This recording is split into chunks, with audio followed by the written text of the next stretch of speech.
Hi everyone, in this video I will show you that how you can split bill using Venmo. You can use it group payment feature which make dividing expenses easy. Here's a quick guide on how to do it.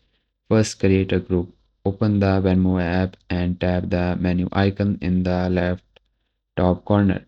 Select group and then tap create group. Name your group and add the member you want to include to split the bill. After creating the group, you can either split the bill equally or assign specific amount to each member. Enter the total payment amount and add any necessary notes. Tap request to send payment request to the group members. 3. Track payments. Venmo will show the payment status indicating who has paid and who still owes. If anyone forgets to pay, you can send them a reminder. Venmo also offers a chat feature within a group payment, allowing participants to communicate easily about the payment details. Plus, it lets you review your transaction history and make adjustments as needed.